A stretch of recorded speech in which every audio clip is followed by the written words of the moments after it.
A'udzubillahi minasyaitonirrajim. Bismillahirrahmanirrahim. Assalamualaikum warahmatullahi wabarakatuh. Innal hamdalillah nahmaduhu wa nasta'inuhu wa nastaghfiruh wa na'udzubillahi min syururi anfusina wa min sayyiati a'malina. May yahdihillahu fala mudhillalah wa may yudlilhu fala hadiyalah. Asyhadu an la ilaha illallah wahdahu la syarikalah wa asyhadu anna Muhammadan abduhu wa rasuluh. Allahumma shalli wa sallim wa barik ala sayyidina Muhammadin wa ala alihi wa ashabihi wa tabi'in ajma'in. Assalamualaikum warahmatullahi wabarakatuh. Innaka Hamidum Majid. Rabbi shrah li sadri wa yassir li amri wahlul 'uqdatam min lisani yafqahu qawli. Amma ba'd. Alhamdulillahirabbil alamin. Puji dan syukur kita panjatkan kehadirat Allah Subhanahu wa taala. Allah sampaikan lagi kita sore hari ini, masyaallah. Saya mau menyapa seluruh sahabat live. Saya mau menyapa gurunda saya. Assalamualaikum Ustadz Umar Maka. Mudah-mudahan Masya Allah. Masya Allah. Ya, semoga antum masih semangat Ustadz untuk ini satu kajian terakhir. Insya Allah antum sebagai kajian penutup. Siap. Masya Allah, Masya Allah, Masya Allah, Masya Allah. Tabarakallah Ustadz. Salawat dan salam juga tidak lupa kita selalu panjatkan kehadirat manusia paling mulia yang selalu kita contohi, selalu kita teladani. Semoga kita semua termasuk umat beliau sampai akhir zaman. Beliau adalah Nabiullah Habibullah Rasulullah Muhammad sallallahu alaihi wasallam. Semoga keselamatan senantiasa tercurah untuk seluruh keluarga beliau, seluruh sahabat, dan kita juga selaku pengikutnya sampai akhir zaman insyaallah. Alhamdulillah kita sampai pada sore hari ini adalah kajian part 4. Part 4 dari kajian Nabi Musa alaihissalam. Sedikit recap bahwa sekarang kisahnya sudah sampai kepada Nabi Musa, sudah ada di bibir Laut Merah. Dan ini sudah ada dikejar oleh pasukan Fir'aun dari belakang. Insya Allah sudah ada bersama kita, gurunda kita Ustadz Umar Maka. Beliau akan memaparkan lagi ceritanya, dan saya mau mengingatkan lagi bahwa salah satu misi utama dari live selaku penyelenggara kajian berbasis Zoom ini adalah kami adalah movement, sebuah pergerakan yang concern kepada keluarga. Sehingga salah satu dari tujuan utama dari kajian prophets in the Quran, nabi-nabi yang tersebutkan dalam Quran ini adalah untuk membuat kita semua satu keluarga lebih kenal, lebih akrab, dan bisa menceritakan kepada istri dan anak kita mengenai nabi-nabi yang ada di dalam Al-Quran tentunya, selain daripada Rasulullah SAW tentunya. Kemudian salah satu barometer yang ingin kita coba galakkan atau populerkan itu adalah kebudayaan untuk kita menceritakan, mengkisahkan kembali ke anak kita, dan anak kita mencoba mengkisahkan kembali juga dengan bahasa mereka. Sehingga jangan lupa juga untuk video ketika anaknya sedang menceritakan kisah dari nabi-nabi ini, silahkan divideokan, kemudian diupload di Instagram livemovement.id @livemovement.id. Jadi insya Allah nanti akan kita pilih juga untuk yang paling menarik, nanti akan kita pilih pemenangnya dan akan kita berikan souvenir menarik dari Live Movement insya Allah. Baik, saya juga sedikit lagi mau mengingatkan bahwa ini adalah sore terakhir insya Allah. Besok kita dari Majelis Ulama Indonesia sudah 1 Syawal insya Allah, jadi sudah Idul Fitri, jadi artinya hari ini adalah puasa terakhir. Jangan lupa bagi yang belum menunaikan zakat fitrahnya, kewajiban zakat fitrahnya, sore hari ini adalah terakhir. Sedikit itu reminder untuk kita semua. Baik, tanpa berpanjang lebar lagi, sudah ada bersama kita Gurunda Ustadz Umar Maka. Saya juga ingin mengingatkan kepada seluruh jemaah bahwa polling, tadi ketika lagi jemaah sahabat live masuk, itu tadi kan sudah ada polling. Insya Allah nanti di akhir kajian, jadi dimohon untuk tidak kemana-mana, selalu kita bareng, kita awali bersama-sama, kita nanti juga akhiri bersama-sama insya Allah. Jangan kemana-mana karena nanti di akhir itu akan ada polling lagi. Jadi minta tolong kerjasamanya untuk nanti ketika lagi di akhir nanti mengisi polling kembali. Baik, terima kasih banyak. Itu saja yang bisa saya sampaikan tanpa berpanjang lebar lagi. Saya serahkan sepenuhnya waktu dan mic kepada Gurunda Ustadz Umar Maka. Ustadz sudah siap ya Ustadz? Ya. Masya Allah, kita sambut Gurunda kita Ustadz Umar Maka. Takbir! Allahu Akbar! Masya Allah. Ini sore-sore udah disambut takbir ini. Ya. Bismillahirrahmanirrahim. Assalamualaikum warahmatullahi wabarakatuh. Alhamdulillah. Alhamdulillahilladzi bi ni'matihi tatimmus shalihat. Asyhadu an la ilaha illallah wa asyhadu anna Muhammadan abduhu wa rasuluhu al-mab'uts rahmatan lil alamin. Amma ba'd. Allahumma salli wa sallim ala habibika al-Mustafa وعلى آله الطاهرين وصحابته ومن تبعهم بإحسان إلى يوم الدين أما بعد. اللهم زدنا علما وتقا وصلاحا وإيمانا يا رب العالمين. سبحانك لا علم لنا إلا ما علمتنا إنك أنت العليم الحكيم. اللهم لا سهل إلا ما جعلته سهلا وأنت تجعل الحزن إذا شئت سهلا فسهل الأمور يا أرحم الراحمين. Jemaah yang dirahmati oleh Allah, sahabat live movement yang dirahmati oleh Allah, ini adalah part 4 atau bagian keempat dari kisah Musa alaihissalam, dan kita berharap insya Allah selesai dari kisah Musa pada sore hari ini. Ya, kita langsung melanjutkan, sehingga mohon maaf jika kemudian di antara peserta yang hari ini membersamai kita di mentadaburi kisah Musa alaihissalam ada yang baru pertama kali ikut. Mudah-mudahan insya Allah nanti bisa menghubungi teman-teman di live movement untuk kemudian mendapatkan video lengkap dari kisah Musa alaihissalam ini adalah pertemuan keempat. Artinya sudah ada 3 pertemuan sebelumnya yang sudah kita lalui.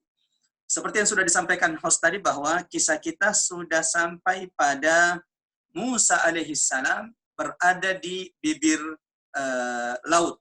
Namun sedikit saya ralat, belum sampai di sana. Kita belum membicarakan tentang 9 wabah atau 9 azab yang Allah timpakan kepada Fir'aun. Setelah Musa alaihissalam, setelah kita tahu bagaimana Fir'aun yang kemudian berusaha dengan segala usahanya membungkam Musa alaihissalam namun tidak mampu, sampai akhirnya ingin membunuh Musa alaihissalam. Lalu kita tahu bagaimana kisah satu tokoh yang Allah munculkan dalam kisah Musa, yaitu laki-laki yang beriman dari keluarga Fir'aun, dari orang-orang terdekat Fir'aun, yang kemudian mengingatkan Fir'aun untuk tidak membunuh Musa alaihissalam jika tidak ingin Allah turunkan azab seperti azab yang telah menimpa kaum 'Ad, kaum Samud, dan kaum Nuh alaihimussalam. Lalu kemudian kita sudah menyampaikan bagaimana Musa akhirnya berdoa, mendoakan Fir'aun. Bagaimana Musa berdoa kepada Allah, Rabbana tmis ala amwalihim, ya Allah tenggelamkan harta-harta mereka. Washdud ala qulubihim fala yu'minu hatta yarawul adzabal alim. Jangan sampai ada yang beriman di antara mereka sampai mereka melihat azab yang begitu pedih.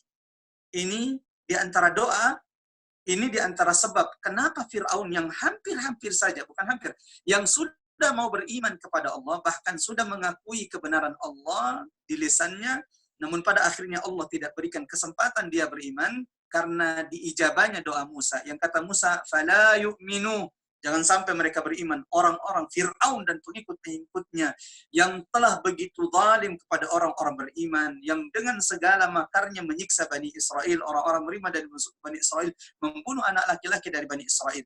Kata Allah Subhanahu wa taala, qala qad ujibat da'watakuma Musa, kami telah mengijabah doamu, fastaqima, maka teruslah, istiqamalah, wala tattabi'anni sabilal ladzina la ya'lamun. Kita percepat ya main rahmat Allah, karena setelah menyeberang laut ini kisahnya juga semakin seru. Akhirnya Allah Subhanahu wa taala menimpakan kepada Fir'aun dan pengikut-pengikutnya azab. Azab apa itu? Azab yang kemudian Allah sampaikan di dalam Al-Quran, bagaimana Allah Subhanahu wa taala menurunkan wabah kepada Fir'aun dan pengikut-pengikutnya ketika mereka terus memperbudak, terus menyiksa orang-orang beriman dari Bani Israel, kecuali yang kemudian membelot dan masuk di barisan Fir'aun seperti Qarun yang sebelumnya adalah pengikut Musa, sebelumnya adalah orang yang beriman kepada Musa. Saya tidak tahu kenapa kemudian malah Qarun berbelot kepada Fir'aun dan mendukung Fir'aun. Bukan cuma berbelot kepada Fir'aun, bahkan dialah otak, si cukong Qarun inilah yang menjadi otak di balik fitnah terhadap Nabi Allah Musa alaihissalam, telah melakukan perbuatan zina dengan seorang wanita yang akhirnya Allah tenggelamkan. Allah Subhanahu wa taala menyebutkan dalam surah Al-Isra ayat 101. A'udzu billahi minasyaitonir rajim. Wa laqad atayna Musa 9 ayatin bayyinat. Kami telah memberikan kepada Musa 9 tanda, 9 bukti nyata bagi orang-orang yang beriman. Peringatan bagi Bani Israel, peringatan bagi Fir'aun agar berhenti menyiksa Bani Israel, sebagaimana ayat, 9 tanda, mohon diingat baik-baik, 9 bukti, 9 bukti nyata kekuasaan Allah, tanda Allah Subhanahu wa taala yang Allah berikan kepada Musa, ini menjadi tanda kekuasaan bagi orang-orang Bani Israel agar mereka semakin beriman kepada Allah. Apa kemudian 9 tanda kekuasaan Allah yang Allah perlihatkan kepada Bani Israel di depan mata mereka? Bagaimana sayangnya Allah kepada Bani Israel. Allah mengadab Fir'aun dengan wabah yang ditimpakan Allah kepada mereka. Namun wabah itu tidak menimpa Bani Israel. Ini yang kemudian jemaah yang dirahmati oleh Allah Subhanahu wa taala, ketika Ibunda Aisyah radhiyallahu anha mendatangi Rasulullah, sa'alat Aisyah anit ta'un, dalam hadis yang diriwayatkan oleh Imam Bukhari rahimahullah dari Ibunda Aisyah, ketika Ibunda Aisyah bertanya tentang wabah yang menimpa sebuah negeri, maka Rasul mengatakan, innahu kana adzaban yab'atsuhu Allah 'ala man yasha. Wabah itu merupakan azab yang dulu pernah Allah utus kepada orang-orang yang dikehendakinya.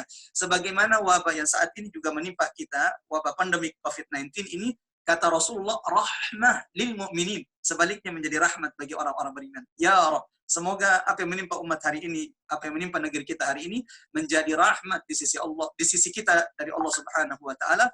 Semoga insya Allah ada banyak hikmah yang Allah perlihatkan kepada kita di balik wabah ini. Sebagaimana wabah ini juga merupakan azab bagi orang-orang yang berpaling dari Allah Subhanahu wa taala. Apa azab yang Allah kirimkan kepada mereka? Coba perhatikan dalam surah Al-A'raf, surah ke-7. Ayat 133, bagaimana Allah menjelaskan, a'udzubillahi minasyaitonir rajim. فَأَرْسَلْنَا عَلَيْهِمُ الطُّوفَانَ وَالْجَرَادَ وَالْقُمَّلَ وَالضَّفَادِعَ وَالدَّمَ آيَاتٍ مُفَصَّلَاتٍ فَاسْتَكْبَرُوا وَكَانُوا قَوْمًا مُجْرِمِينَ.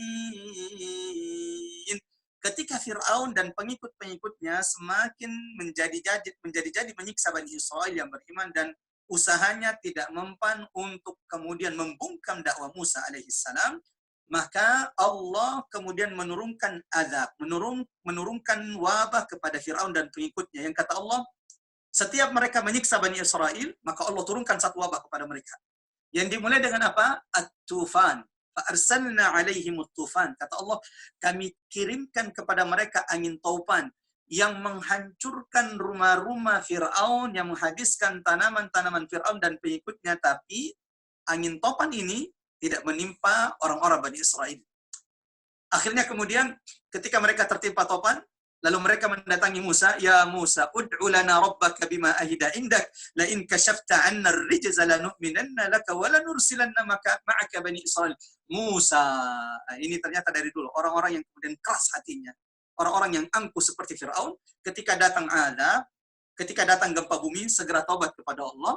Namun ketika Allah mengangkat azab tersebut, mereka kembali kepada kekufurannya. Ini menjadi peringatan kepada kita, orang-orang yang beriman, orang-orang yang baca Quran, agar kita tidak mengikuti kelakuan orang-orang yang sombong, orang-orang yang zalim seperti Fir'aun.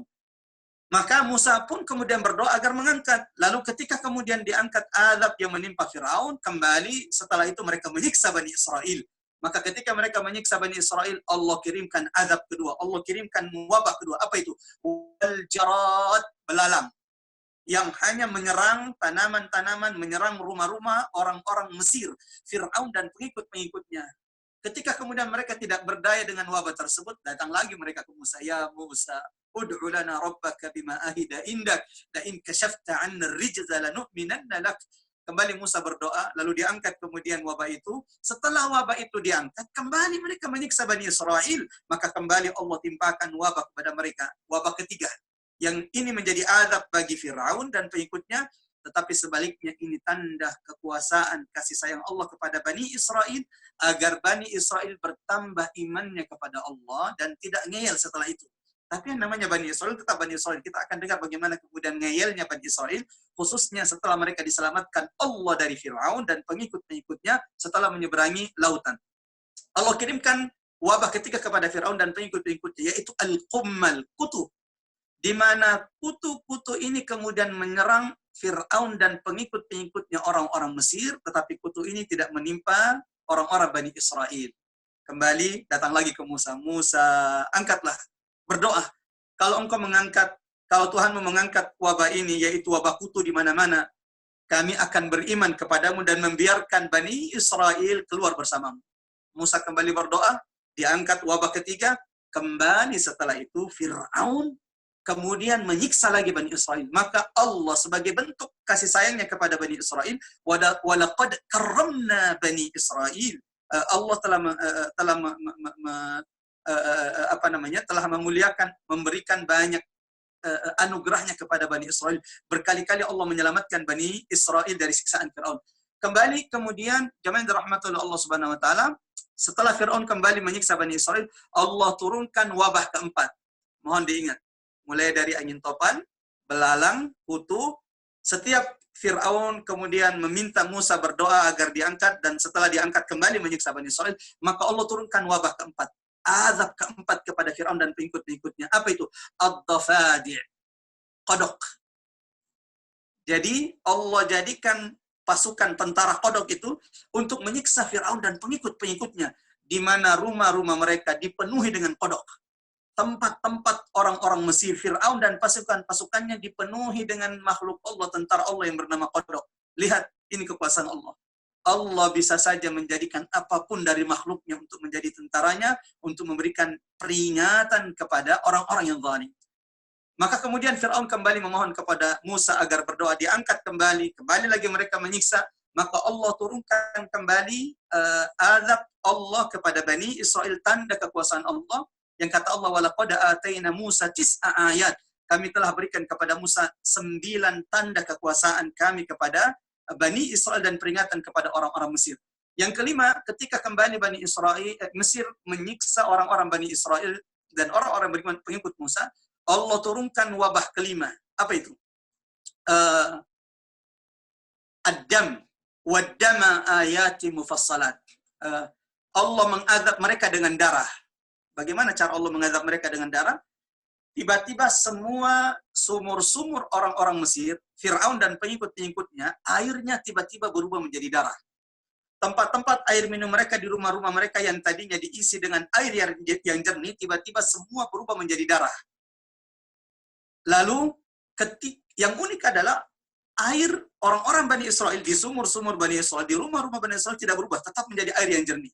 Tapi uniknya adalah ketika mereka datang ke rumah Bani Israel, mengambil air-air tersebut untuk dibawa ke rumahnya, atau dari tangan Bani Israel ingin mereka minum, maka air itu berubah menjadi darah. Ya Rabb, coba lihat azab yang Allah berikan kepada Fir'aun, namun itu juga tidak membuat mereka mengambil pelajaran, sebagaimana tanda-tanda kekuasaan Allah yang Allah perlihatkan di depan Bani Israel tidak membuat mereka semakin beriman kepada Allah.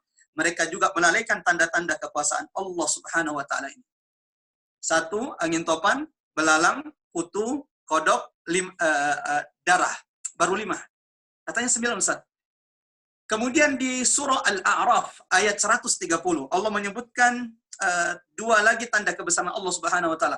Walaqad akhadna ala fir'aun, sesungguhnya kami telah menurunkan kepada pengikut Fir'aun bisinin, yaitu dengan pacaklik.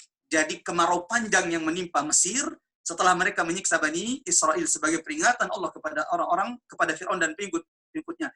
Mereka ditimpah kemarau panjang. Ini yang ke-6, kemarau panjang ke-6. Lalu kemudian wa naqsim minas samarat, buah-buah yang tadinya melimpah di Mesir tiba-tiba kemudian berkurang drastis. Ini juga peringatan Allah, tanda-tanda kekuasaan Allah kepada Fir'aun dan pengikut-pengikutnya, sebagai ini juga tanda-tanda kekuasaan Allah kepada Bani Israel agar mereka semakin beriman dan taat kepada Allah Subhanahu wa taala. Ini kan baru 7. 2-nya adalah tongkatnya Nabi Musa menjadi 8. Yang ke-9 adalah tangan Nabi Musa yang keluar menjadi, yang ketika dikeluarkan dari kerah bajunya akan keluar cahaya putih dari tangan Musa. Maka ini adalah 9 tanda kekuasaan Allah yang Allah sebutkan dalam surah Al-Isra. Walaqad atayna Musa 9 ayatin bayyinat. Sesungguhnya kami telah menurunkan kepada Musa 9 tanda kekuasaan kami. Fas'al Bani Israel, tanyakan kepada Bani Israel, izja'ahum, ketika Musa mendatangi mereka. Faqala lahu Fir'aun, lalu Fir'aun berkata kepada Musa, inni la'adhunnuka ya Musa mashhura. Musa, kayaknya ente adalah orang yang kesihir. Ya Rabb, seperti ini dari dulu orang-orang zalim, penguasa-penguasa zalim, malah menuduh mereka yang datang dengan ayat-ayat Allah, mereka adalah orang yang lupa diri, mereka adalah orang yang sudah tersihir. Kita lanjutkan jamaah yang dirahmati oleh Allah Subhanahu wa taala. Mudah-mudahan diingat 9 tanda kekuasaan yang Allah berikan, tanda-tanda kekuasaan Allah yang Allah berikan kepada Musa menjadi peringatan kepada Firaun dan pengikutnya, dan tanda-tanda kekuasaan Allah bagi Bani Israel. Tongkatnya Nabi Musa 1, tangannya Musa mengeluarkan cahaya putih 2, lalu kemudian angin topan, belalang, kemudian kutu, kodok, darah, kemarau panjang, dan berkurangnya buah di negeri Mesir. Sampai kemudian jamaah dirahmati oleh Allah Subhanahu wa taala, ketika Firaun sudah tidak menemukan lagi cara bagaimana menghentikan Musa, maka Firaun kemudian berpikir membunuh Musa dengan pengikut-pengikutnya. Maka Allah Subhanahu wa taala mewahyukan kepada Musa sebagaimana Allah abadikan kisah Musa dalam surah Asy-Syu'ara ayat ke-52. Wa auhayna ila Musa an asri bi'ibadi innakum muttaba'un fa arsala fir'aunu fil madaini hashirin inna haula'i lasyirzimatun qalilun wa innahum lana laghaidun wa inna lajami'un hadirun. Sampai kemudian ini menceritakan bagaimana Fir'aun kemudian sudah bertekad, sudah berazam ingin membunuh Musa dan semua pengikutnya. Maka Allah segera memerintahkan Musa, ya Musa, segeralah engkau keluar. Bi'ibadi, dengan hamba-hambaku yang beriman. Innakum muttaba'un. Ketahuilah bahwa kalian, wahai Musa, diikuti oleh Fir'aun dan pasukan-pasukannya. Maka segeralah Musa mengumpulkan orang-orang Bani Israel untuk dikeluarkan dari Mesir. Dikeluarkan kemana? Mudah-mudahan masih ingat. Dikeluarkan dari Mesir menuju Baitul Maqdis, ke tanah yang diberkahi, ke tanah yang suci, tempat di mana dulu kakek mereka Ibrahim, Ishak, Yakub di sana. Kita mudah-mudahan jamaah atau peserta yang ikut dari awal masih ingat, Yusuf alaihissalam adalah orang yang pertama kali membawa Bani Israel dari Syam ke Mesir. Ketika saat itu penguasa di Mesir adalah orang beriman, maka Musa kemudian mendapatkan di antara misi utamanya adalah mengeluarkan orang-orang Bani Israel dari Mesir, karena penguasa yang saat itu adalah penguasa yang zalim. Dikeluarkan dari Mesir menuju ke Baitul Maqdis, ke tempat yang diberkahi, ke bumi yang kemudian kata Rasulullah SAW, inna malaikatallah basitatun ajnihataha, membentangkan sayapnya di atas bumi Syam, yang semoga Allah bisa perjalankan kita ke bumi Syam, insyaallah. Allahumma amin ya rabbal alamin. Keluarlah Musa alaihissalam. Yang disebutkan oleh ulama-ulama tafsir, jumlah Bani Israel yang saat itu keluar bersama Musa di tengah malam, itu pun setelah perdebatan panjang. Namanya juga Bani Israel. Makanya kalau ada orang banyak berdebat, banyak nanya, terkadang ente Bani Israel banget sih. Disuruh nyembelih sapi yang bagaimana? Warna kuning yang bagaimana? Kuning yang bagaimana itu? Ini tuh ciri-ciri orang Bani Israel. Ya. Ketika mereka ingin dikeluarkan Musa, masih sempat-sempatnya mendebat Musa. Ya Musa, qad udhina min qabli an ta'tiyana. Sebelum ente datang menjadi rasul dan nabi, kami ini sudah disiksa. Wa min ba'di ma ji'tana, bahkan setelah ente datang juga kita tetap saja disiksa sama Firaun dan pengikut-pengikutnya. Musa meyakinkan mereka bahwa ini adalah jalan keluar. Allah akan menyelamatkan kita. Allah akan mengeluarkan kita dari Mesir. Percaya dengan saya. Maka kemudian ikutlah Bani Israel setelah diyakinkan oleh Musa dengan saudaranya Harun. Maka keluarlah Bani Israel yang disebutkan oleh ulama-ulama kita dalam buku-buku tafsir. Jumlah Bani Israel yang keluar bersama Musa 600,000 Bani Israel.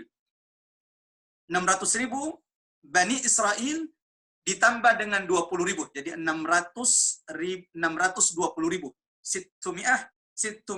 600,000 wa 20,000 ditambah 20,000. Dari 600,000 itu ada tambahannya sedikit 20,000.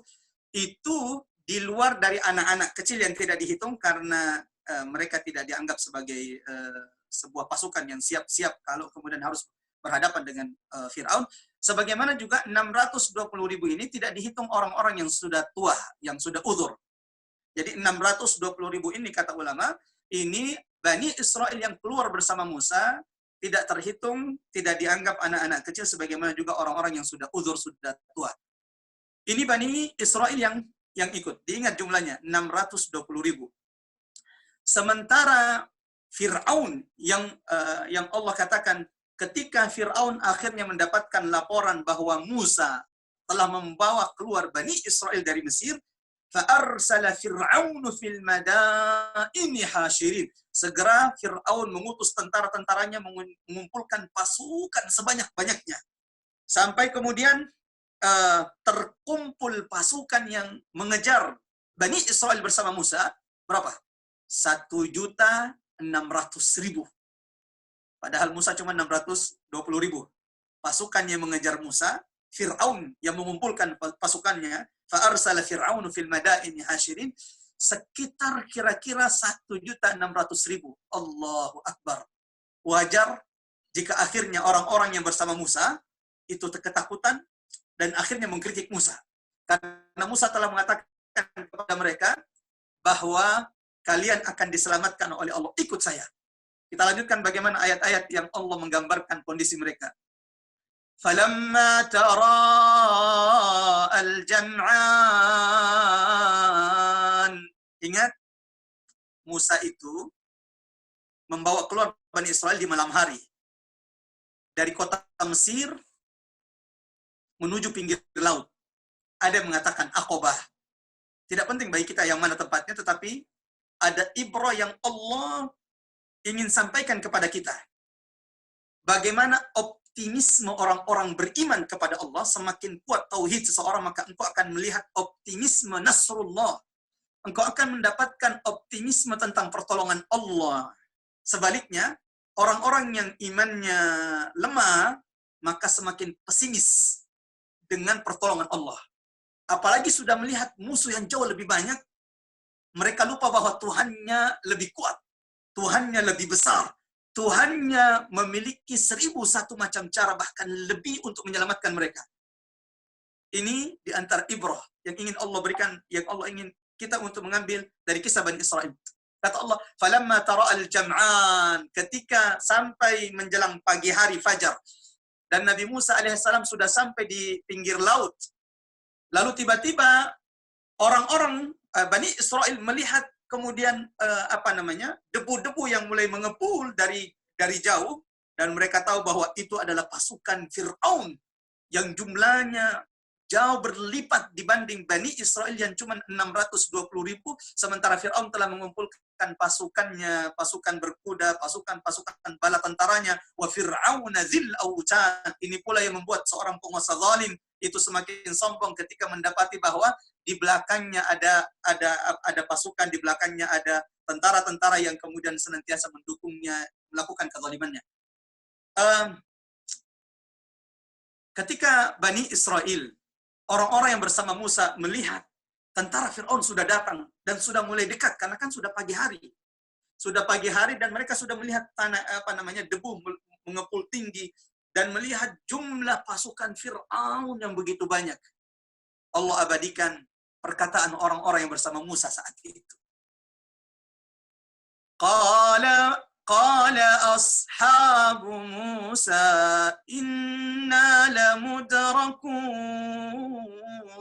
Musa, habis kita, kelar kita wahai Musa.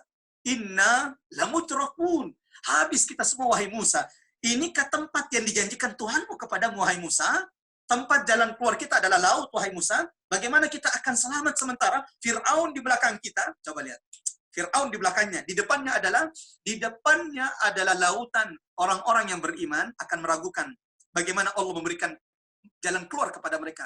Tetapi tidak dengan orang-orang yang teguh tauhidnya, la ilaha illallah.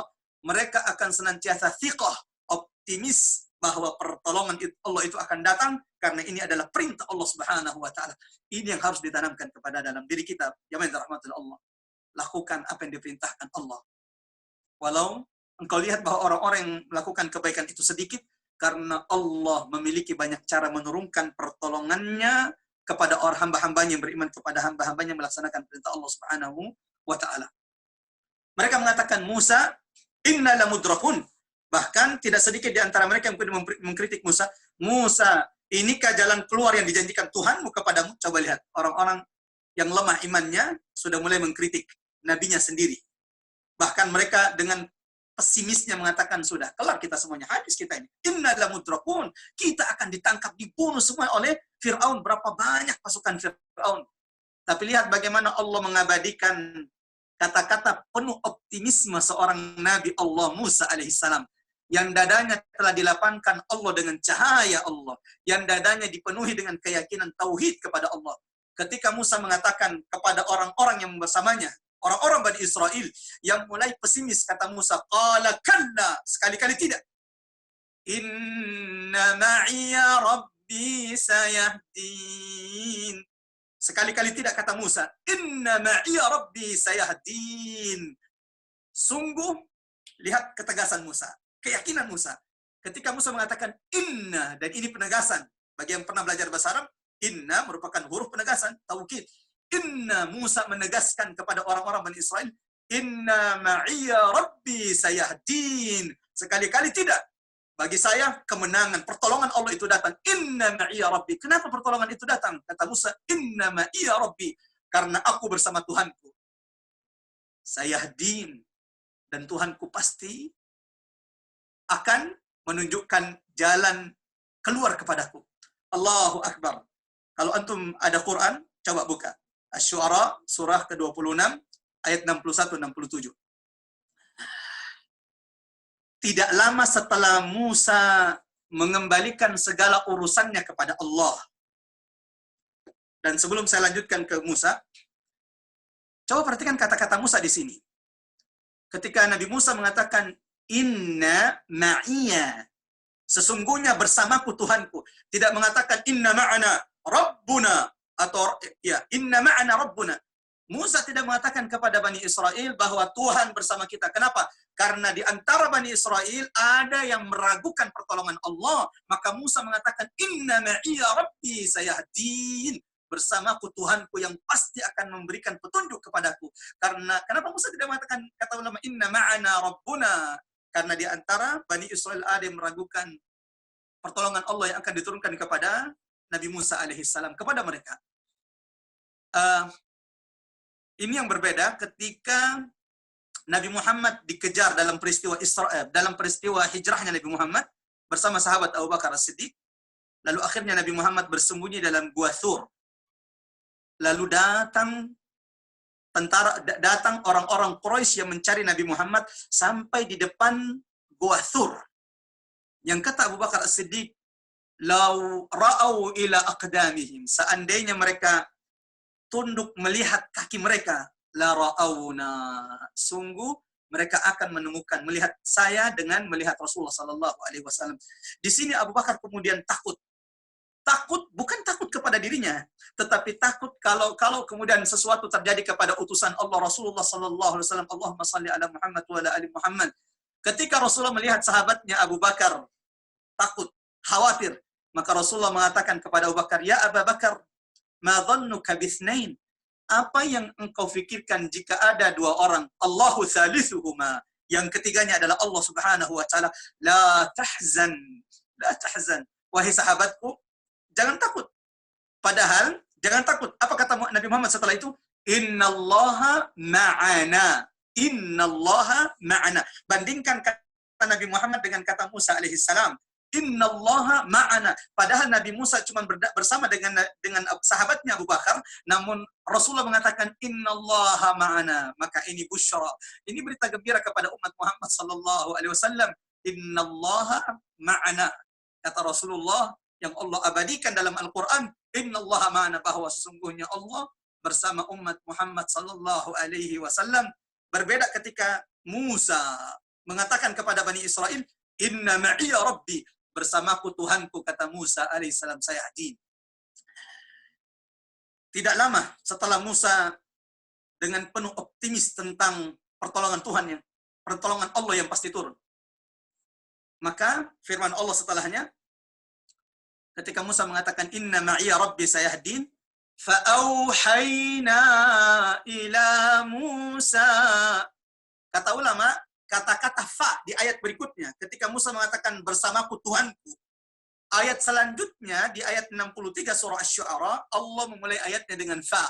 Fa'auhayna. Kata ulama, al-fa'u lit-ta'qib. Fa di sini menunjukkan bahwa segera setelah Nabi Musa menyandarkan, mengembalikan urusannya kepada Allah, maka saat itu pula petunjuk itu diturunkan Allah kepada Musa ketika Allah mewahyukan kepada Musa, anidrib bi'asakal bahr, pukullah dengan tongkatmu hai Musa lautan tersebut. فانفلق فكان كل فرق كالطود العظيم. Maka setelah dipukul Nabi Musa, lautan tersebut terbelah menjadi dua, seakan-akan dua gunung yang besar terbelah. فأنجينا Musa wa man ma'ahu ajma'in. Maka setelah lautan itu dibelah oleh Allah Subhanahu wa taala, terbelahnya lautan adalah tanda ke-10. Al-ayat al-ashir. Tanda kekuasaan Allah ke-10 adalah terbelahnya lautan. Setelah 9 tanda-tanda kebesaran Allah, sebelum sampai di laut ini, Allah sudah memberikan 9 tanda kekuasaan yang sudah tadi kita sebutkan. Peringatan bagi Fir'aun agar mereka beriman kepada Allah, namun kesombongan Fir'aun membuatnya kemudian tidak mengikuti Musa. Sebagaimana 9 tanda dan terbelahnya lautan ini adalah tanda kekuasaan Allah yang ke-10, agar Bani Israel senantiasa bersyukur kepada Allah, bertambah keimanan dan ketaatan mereka kepada Allah Subhanahu wa taala. Wa anjayna Musa wa man ma'ahu ajma'in thumma aghraqna al-akharin. Inna fi dzalika la'ayatan wa ma kana aktsaruhum mu'minin.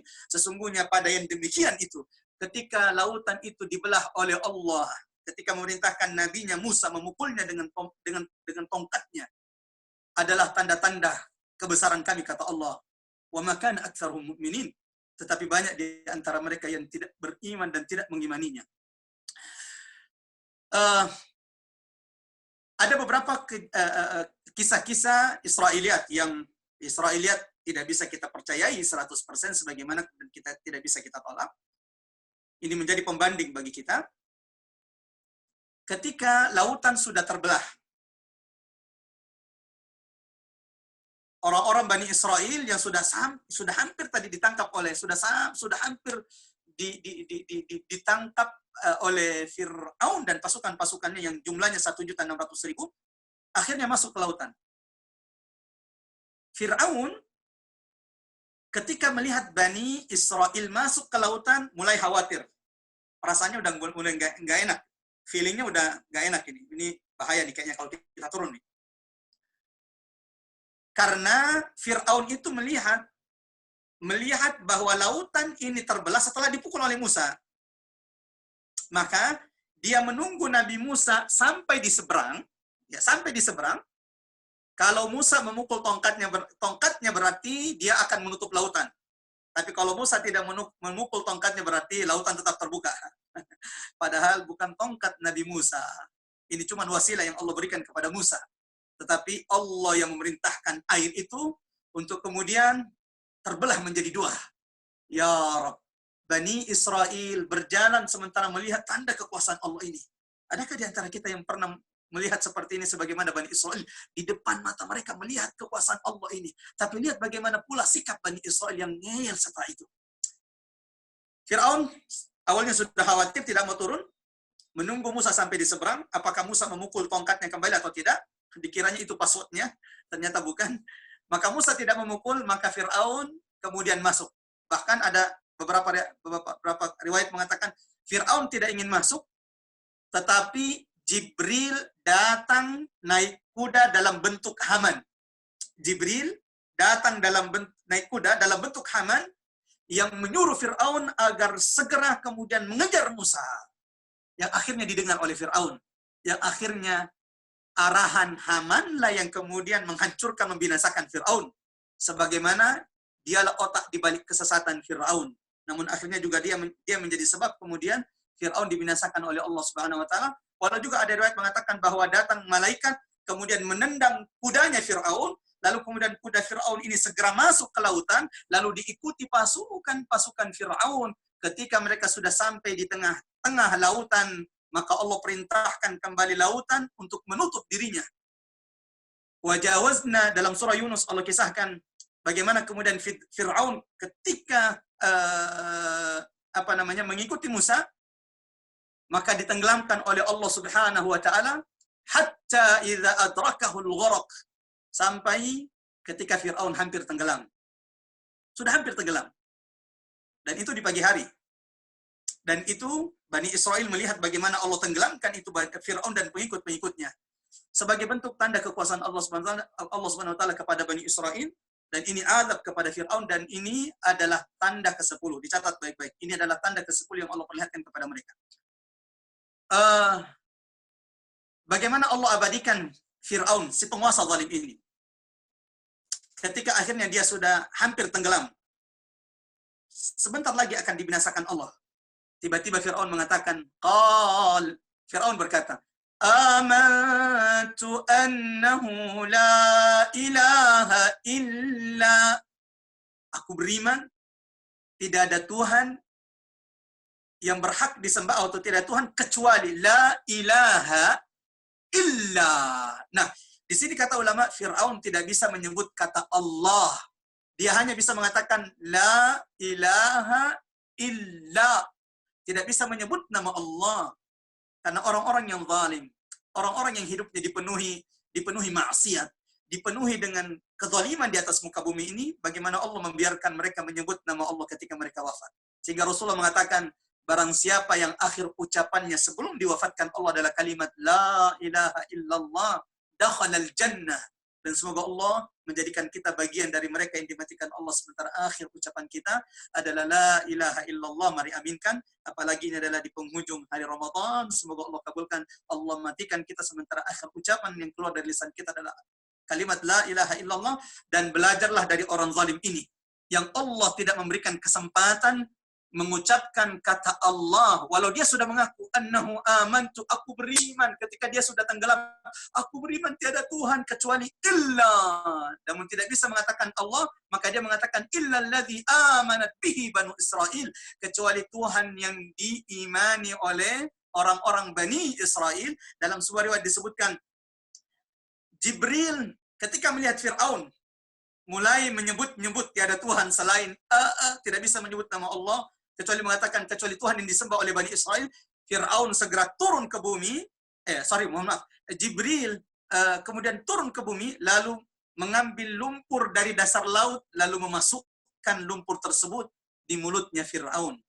Takut kalau Allah kemudian merahmati Fir'aun yang telah memenuhi bumi Allah dengan kezalimannya. Jemaah yang dirahmati oleh Allah Subhanahu wa taala, ketika Fir'aun mengatakan amantu, aku beriman tiada Tuhan kecuali yang diimani, tidak bisa menyebut Allah kecuali yang diimani oleh Bani Israel. Wa ana minal muslimin, dan aku termasuk orang-orang yang berserah diri. Enak sekali berserah diri setelah ingin mati. Maka Allah ingatkan kita, taubat itu akan diterima di sisi Allah selama matahari belum terbit dari barat dan selama ruh belum sampai di tenggorokan. Ya Rabb, ini berita gembira kepada orang-orang yang melakukan maksiat, kepada orang-orang yang jauh dari Allah. Kembalilah. Walaupun walau dosa kita memenuhi bumi Allah ini, ketahui bahwa magfirah, ampunan Allah a'zam, jauh lebih besar daripada itu. Ya Rabb. Namun tidak dengan Fir'aun yang nanti taubat, nanti kembali kepada Allah ketika menjelang kematiannya, maka kata Allah Subhanahu wa taala, al-an, apakah sekarang engkau baru ingin taubat wahai Fir'aun? Wa qad asaita qablu wa kunta minal mufsidin, sementara engkau sebelumnya wahai Fir'aun termasuk orang-orang yang melakukan, engkau termasuk orang-orang yang bermaksiat, berpaling dari Allah, wa kunta minal mufsidin, dan engkau adalah orang-orang yang melakukan kerusakan di atas muka bumi. Kata Allah, "Falyawm", hari ini wahai Fir'aun, "nunajjika bi badanika litakuna liman khalfaka ayah." Hari ini kami akan selamatkan badanmu, fisikmu, litakuna liman khalfaka ayah, agar menjadi tanda-tanda peringatan kepada orang-orang yang ingin melakukan kezaliman setelahmu, sebagaimana menjadi tanda-tanda kekuasaan Allah bagi orang-orang beriman. Allah Maha Kuasa menjadikan tanda-tanda agar menjadi peringatan bagi kita. Wa in kana, ingat kata Allah, setelah Allah selamatkan fisiknya, badannya Fir'aun agar menjadi tanda kekuasaan Allah setelah bagi orang-orang setelah Fir'aun, wa inna katsiran minan nasi an ayatina laghafilun. Kata Allah, dan sesungguhnya, ini penegasan dari Allah. Maka semoga kita tidak menjadi orang-orang yang lalai dari tanda-tanda kekuasaan Allah. Seperti Bani Israel yang telah Allah perlihatkan 10 tanda kekuasaan Allah, namun mereka lalai dari tanda-tanda tersebut. Gempa bumi, musibah yang menimpa kita, ini tanda-tanda kekuasaan Allah. Namun kata Allah dalam surah Yunus ayat 92, wa inna kathiran, ada banyak orang, sesungguhnya banyak, kata Allah, minan nas, dari manusia, an ayatina laghafilun, yang sungguh-sungguh lalai dari tanda-tanda kekuasaan Allah. Ya Rabb, lembutkan hati kami agar kami tidak menjadi orang-orang yang senantiasa lalai dari tanda-tanda kekuasaan-Mu, termasuk wabah yang saat ini menimpa kita. Ini tanda kekuasaan Allah. Bagaimana makhluk yang tidak terlihat ini bisa menjadi senjata yang mematikan ketika Allah sudah berkehendak. Demikian rahmat Allah Subhanahu wa taala. Kita lanjut. Alhamdulillah, kita sudah meninggalkan Mesir. Kita sudah meninggalkan Mesir. Kita baru saja menyaksikan bagaimana Allah menenggelamkan Fir'aun dengan pasukan-pasukannya.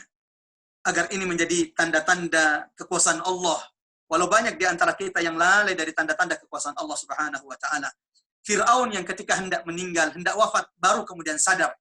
Maka ini menjadi peringatan, taubat diterima oleh Allah selama matahari belum terbit dari barat dan selama ruh malam yughargir, belum sampai di tenggorokan. Walau kemudian jamaah dirahmati Allah, ini panjang lagi kalau saya ceritakan. Mudah-mudahan nanti kalau ada waktu kita bandingkan. Ada dua kisah dalam Al-Quran yang kedua-duanya adalah orang yang tenggelam. Ada dua kisah orang tenggelam dalam Al-Quran yang Allah abadikan. Satu diselamatkan oleh Allah karena ada amalnya yang membuatnya selamat. Satu tidak diselamatkan oleh Allah. Siapa itu? Satu Yunus, yang secara hitungan-hitungan manusiawi, mustahil Yunus itu selamat. Mustahil Yunus selamat. Tapi Allah Maha Kuasa menyelamatkan hambanya. Fir'aun yang tenggelamnya cuma di permukaan. Yunus itu kan tenggelamnya sampai di dasar lautan. Malam hari pula, bukan pagi seperti Fir'aun. Yunus itu tenggelam di malam hari, ya, tenggelamnya di malam hari, sudah tenggelam di malam hari, ditelan ikan paus, sudah ditelan ikan paus, dibawa turun ke dasar lautan. Maka Allah Subhanahu wa taala mengatakan, "Wa nada fil dhulumat." Yunus itu ditenggelamkan Allah fil dhulumat, di tengah kegelapan berlipat-lipat, di tengah kegelapan malam. Satu, di tengah kegelapan perut ikan. Dua, berlipat-lipat. Di tengah kegelapan dasar lautan. Mustahil, tidak mungkin ada alat yang bisa mendeteksi keberadaan Yunus. Fir'aun cuma tenggelam di permukaan, tapi tidak diselamatkan Allah Subhanahu wa taala. Semua ini tanda-tanda kekuasaan Allah Subhanahu wa taala. Nanti insya Allah kalau kita ada waktu dipertemukan Allah, kita bisa bahas dua kisah orang yang ditenggelamkan ini, apa yang membuat satu diselamatkan Allah, apa yang membuat satu tidak diselamatkan oleh Allah. Kalau diantaranya sudah kita bahas, kenapa Fir'aun tidak diselamatkan oleh Allah, karena baru ketika dia mau wafat, baru sadar. Al-an, apakah sekarang kamu sadar Fir'aun? Waqad asaita qabl, kamu sudah berpaling, kamu sudah bermaksiat sebelumnya. Wa kunta minal mufsidin, engkau ini adalah orang yang melakukan kerusakan di atas muka bumi Allah Subhanahu wa taala. Jemaah dirahmati Allah Subhanahu wa taala. Alhamdulillah. Selamat juga kita dari Fir'aun. Kita akhirnya meninggalkan Mesir. Kita menyeberang laut bersama Bani Israel. Yang akhirnya diselamatkan Allah. Wajawazna bi Bani Israel al-bahr. Dalam surah Al-A'raf ayat 138 sampai 141. Kata Allah, kami selamatkan Bani Israel. Setelah Allah membelah dua lautan dan bagaimana mereka melihat Fir'aun ditenggelamkan Allah Subhanahu wa taala. Saatnya belajar dari Bani Israel. Belajar dari umat yang lalai dari tanda-tanda kekuasaan Allah. Yang Allah kisahkan kisah mereka agar kita tidak mengikuti perilaku mereka. Ghairil maghdubi alaihim waladhdallin. Agar kita tidak mengikuti perilaku orang-orang yang dimurkai oleh Allah, yang kata ulama tafsir adalah orang-orang Yahudi, yang tahu kebenaran tapi tidak mau mengikuti kebenaran. Tahu hijab itu benar, tahu hijab itu wajib, tapi tidak mau berhijab. Ini seperti Bani Israel. Tahu yang benar tapi tidak mau mengikuti yang benar. Allah mengingatkan kita agar tidak mengikuti perilaku mereka. Sebagaimana kita tidak boleh mengikuti perilaku ad-dallin, orang-orang yang sesat, yaitu orang-orang Nasrani yang mengikuti kitab mereka yang telah dirubah, telah disesatkan oleh ulama-ulama mereka, oleh orang-orang Bani Israel sebelumnya. Setelah menyeberang laut ini, catat baik-baik. Kita akan melihat bagaimana ngeyelnya Bani Israel, bagaimana bebalnya Bani Israel. Di tengah rahmat Allah kepada mereka, mereka terus bermaksiat kepada Allah. Mereka terus lalai daripada mengingat Allah. Mereka terus menentang nabi-nabi mereka. Yang ini Allah peringatkan kepada umat Muhammad agar kita tidak mengikuti mereka. Sebagaimana Rasulullah juga mengulang-ulangi mengingatkan sahabat agar dan mengingatkan kita umatnya agar tidak seperti Bani Israel yang banyak bertanya kepada nabi mereka. Setelah mereka kemudian banyak tanya, lalu Allah turunkan syariat kepada mereka dari pertanyaan mereka, malah mereka kemudian tidak mampu. Kita tahu, baru saja Bani Israel diselamatkan Allah. Tanda keberapa ini? Ketika di belah lautan? Tanda ke-10? Ke-10. Ya Rabb, kebayang kalau kita kemudian menjadi orang Bani Israel yang Allah belah lautan di depan mata kita. Tapi lihat Bani Israel yang Allah kisahkan kisah mereka, bebalnya mereka, ngeyelnya mereka, dan bagaimana mereka lalai dari tanda-tanda kekuasaan Allah, dan begitu cepatnya mereka berbolak-balik hatinya. Wajawazna bi Bani Israel, kata Allah, dan kami selamatkan Bani Israel dari kejaran Fir'aun, kami belah lautan menjadi dua, lalu mereka selamat, dan kami tenggelamkan Fir'aun. Fa'atau ala qawmi ya'kufuna ala asnamin lahum. Lalu setelah mereka sampai di seberang lautan, ya di seberang lautan menuju Tursina, lalu dari Tursina nanti mereka akan menuju ke Baitul Maqdis. Ketika mereka sampai di seberang dan melanjutkan perjalanan mereka di seberang lautan, tiba-tiba mereka melewati sebuah kaum yang sedang beribadah dengan berhala-berhala mereka. Sedang menyembah berhala-berhala mereka. Sebagian ulama menyebutkan bahwa berhala yang dilihat oleh Bani Israel saat itu adalah yaitu anak sapi yang mereka sembah. Itu pula kenapa Samiri membuat berhala ketika Musa tidak ada di tengah-tengah mereka, berhalanya anak sapi. Karena ini adalah berhala yang dulu diminta Bani Israel ketika baru saja mereka diselamatkan Allah dari Fir'aun, baru saja melihat lautan itu dibelah, keras betul hati mereka. Baru saja mereka diselamatkan Allah, baru saja mereka melihat lautan terbelah, mereka melewati orang-orang yang menyembah berhalanya. Apa kata mereka? Qalu ya Musa ja'al lana ilahan kama lahum aliha. Musa. Kayaknya bagus juga Musa. Kalau kita punya Tuhan seperti Tuhannya mereka. Allahu Akbar. Gimana itu marahnya Musa saat itu? Kata Musa, qala innakum qaumun tajhalun. Kalian ini memang orang jahil. Qala innakum qaumun tajhalun. Kata Musa, aghairallahi abghikum ilaha. Apakah selain Allah aku carikan Tuhan bagi kalian? Kalian minta aku membuatkan kalian berhala seperti berhala mereka. Wa huwa faddalakum 'alal alamin. Bodoh betul kalian ini. Untung kita bukan Nabi Musa. Musa itu Masya Allah, Allah sudah lapangkan dadanya. Nabi itu mendapatkan pelapangan dada khusus. Dan ciri-ciri Allah berikan hidayah kepada seseorang ketika dadanya dilapangkan oleh Allah untuk menerima cahaya Allah Subhanahu wa Ta'ala. Wa huwa faddalakum 'alal alamin. Bagaimana mungkin aku mencarikan kalian Tuhan selain Allah, sementara Allah yang telah memuliakan kalian di atas kepada semua alam semesta. Wa idh anjaynakum min ali fir'aun. Sadar, wahai Bani Israel, sadar. Bukankah Allah yang tadi baru saja menyelamatkan kalian dari Fir'aun? Yasumunakum su'al azab. Masih ingatkah kalian dengan Fir'aun dan pasukan-pasukannya yang mengadab, menyiksa kalian dengan siksaan yang pedih? Yuqattiluna abna'akum, yang membunuhi anak laki-laki kalian. Wa yastahyuna nisa'akum. Wa fi dzalika bala'un min rabbikum azim. Setelah semua nikmat Allah ini, 9 tanda kekuasaan Allah perlihatkan di Mesir, 10 dengan dibelahnya lautan, baru saja kalian selamat, kalian minta saya mencarikan Tuhan selain Allah. Bodoh betul kalian ini, wahai Bani Israel. Itu marahnya Musa. Ya Rabb. Maka setelah itu kemudian jemaah yang dirahmati oleh Allah Subhanahu wa Ta'ala, kita percepat agar saya mohon izin jam 5.30 kita mudah-mudahan sudah selesai. Itu berarti bahwa saya mempercepat kalau begitu. Karena mestinya biasanya di setiap momen-momen ini ada tadabbur penting yang menjadi peringatan bagi kita. Setelah akhirnya Musa murka betul kepada Bani Israel yang baru saja diselamatkan Allah, tetapi tiba-tiba meminta kepada Nabi Allah Musa agar dibikinkan berhala. Inilah yang kemudian menjadi rahasia Samiri. Ketika melihat bahwa dulu Bani Israel minta dibuatkan Tuhan, tapi Musa menolak. Maka ketika Musa tidak ada di tengah-tengah mereka karena perjanjian dengan Allah selama 30 hari, dan Musa mengatakan, aku akan bertemu dengan Allah selama 30 hari. Tunggu di sini. Dan Musa kemudian meninggalkan saudaranya Harun. Namun Allah takdirkan akhirnya Musa telat 10 hari. Nah, ini nanti kita jelaskan kisahnya kenapa Musa telat 10 hari. Telatnya Musa kembali, di sini diambil oleh Samiri kesempatan untuk membuat patung dari anak sapi dari emas, ijl. Jemaah yang dirahmati oleh Allah Subhanahu wa taala,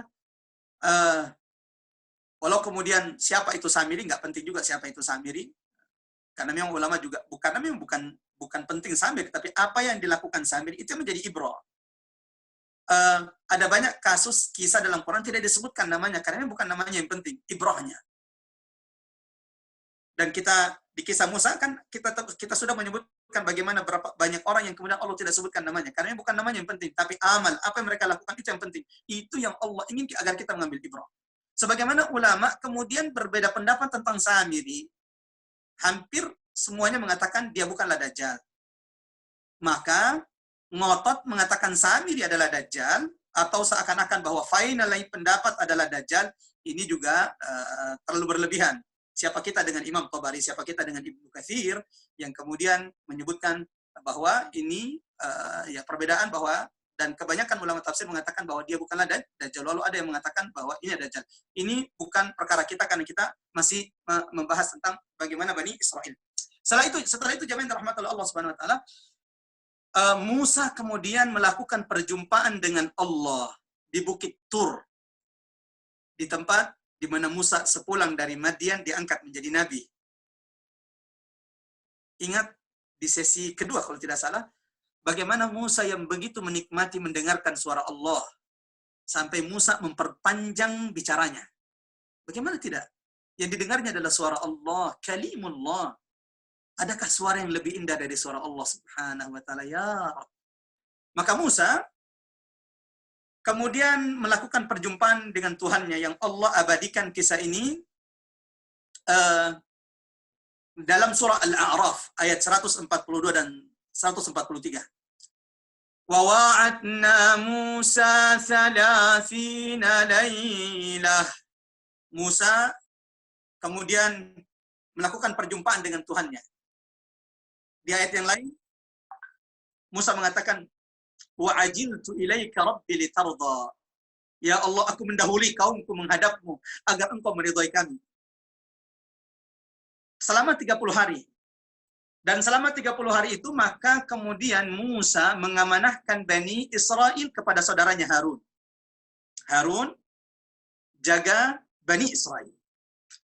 Berangkatlah Musa. Dalam riwayat disebutkan bahwa Musa sebelum berbicara dengan Allah dalam 30 hari itu, Musa berpuasa.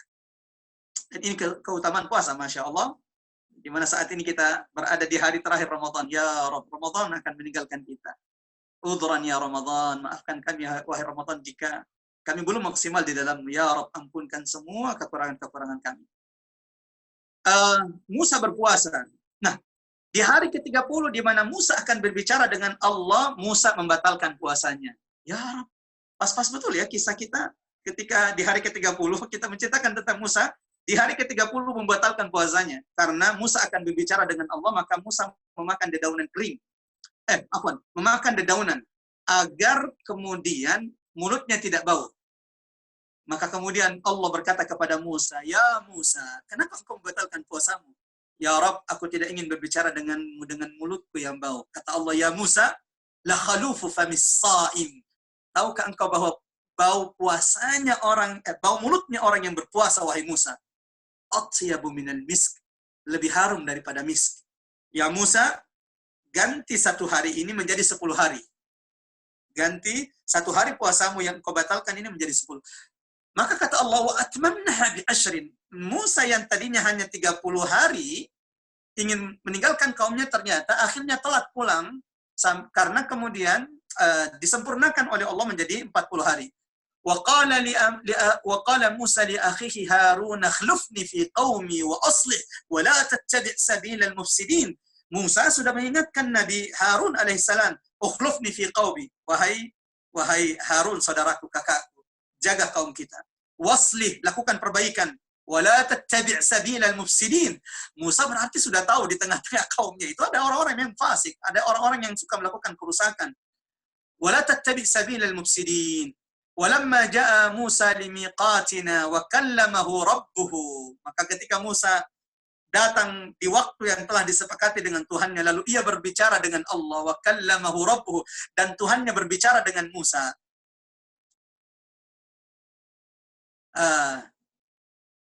Musa menikmati betul mendengarkan suara Allah. Musa menikmati betul berbicara dengan Allah. Ya Rabb. Bagaimana tidak? Dia berbicara dengan pencipta langit dan bumi. Musa berbicara dengan dia zat. Ya Rabb, zat yang pencipta langit dan bumi, zat yang maha rahman lagi maha rahim, yang semoga Allah kelak rezekikan kita memandang kepada wajahnya. Dialah yang berbicara dengan Musa. Bagaimana bangganya Musa itu, ya Rabb. Bagaimana menikmatinya Musa. Betapa banyak di antara kita yang demi yang menghinakan dirinya, atau kemudian demi supaya dekat dengan penguasa di atas muka bumi ini, supaya dekat dan berbicara dengan mereka. Lalu kira-kira bagaimana bangga Musa ketika dia berbicara langsung dengan Allah. Maka Musa selain ingin berbicara dengan Allah, setelah dia menikmati berbicara dengan Allah, Musa ingin lebih dari itu. Apa itu? Kalau berbicara dengan Allah saja, Musa merasa nikmat betul. Bagaimana jika melihat Allah? Maka ini puncak nikmat penghuni surga kelak. Ketika Allah memperlihatkan wajahnya, ketika kita direzekikan Allah memandang kepada wajah Allah yang maha mulia, ya Rabb. Laisa kamitslihi syai' wa huwas samiul basir. Kata Musa kepada Allah, qala rabbi arini anzur ilaik. Ya Rabb, aku sudah pernah berbicara denganmu. Rabbi arini anzur ilaik. Ya Allah, rezekikan aku, kata Musa, arini anzur ilaik. Rezekikan, anugerahkan aku, ya Allah, memandang kepadamu. Kata Allah kepada Musa, ya Musa, kata Allah, qala lan tarani. Musa, engkau tidak akan bisa melihat saya, wahai Musa. Bumi ini tidak akan pernah kuat, Musa, untuk kemudian Allah memperlihatkan wajahnya. Qala lan tarani. Musa, engkau tidak akan bisa melihat saya. Walakin inzur ilal jabal. Tapi Musa, dengarkan, lihatlah ke gunung ini, wahai Musa. Lihat ke gunung itu. Fa in istaqarra makanahu fasawfa taran. Kalau engkau melihat gunung itu, wahai Musa, yang kokoh, yang kuat itu tetap di tempatnya, engkau akan melihatku. Falamma tajalla rabbuhu lil jabal. Ketika Allah bertajalla ke gunung tersebut, ja'alahu dakka. Tiba-tiba gunung itu hancur lebur. Wa kharra Musa sa'iqa. Musa ketika melihat gunung kokoh itu hancur, padahal Allah baru saja menyingkap sedikit cahayanya. Maka Musa pun kemudian pingsan, dan ketika dia sadar, falamma afaqa, Musa segera taubat atas permintaannya. Qala subhanak tubtu ilaik. Maha suci engkau, ya Allah, aku bertobat. Wa ana awwalul mu'minin, dan aku adalah orang yang paling pertama beriman. Setelah kemudian 40 hari dan Musa setelah bertemu dengan Tuhannya, dan Allah turunkan wahyu kepada Musa agar wahyu itu disampaikan kepada Bani Israel, pulanglah Musa. Walau Allah sudah memberitahukan kepada Musa bahwa sesungguhnya kaum wahai Musa telah disesatkan oleh Samiri. Bani Israel ketika ditinggalkan oleh Musa, jamaah yang dirahmati oleh Allah, sebagaimana Allah jelaskan dalam surah Al-A'raf ayat 148 sampai 151, "Wattakhadha qaum Musa min ba'dihim min hullihim ijlan jasadan lahu khuwar." Ini kalau saya baca ayatnya nggak bakalan selesai. Tapi saya sengaja baca ayatnya itu supaya paham bahwa apa yang kita kisahkan ini memang yang Allah sebutkan dalam ayat-ayat Al-Quran, kecuali beberapa riwayat-riwayat yang kemudian menguatkan kisah-kisah yang kita sampaikan. Maka kemudian kita tahu bagaimana Musa yang berjanji kepada kaumnya selama 30 hari, lalu kemudian disempurnakan Allah karena Musa membatalkan puasanya di hari ke-30, maka disempurnakan menjadi 40. Keterlambatan Musa pulang,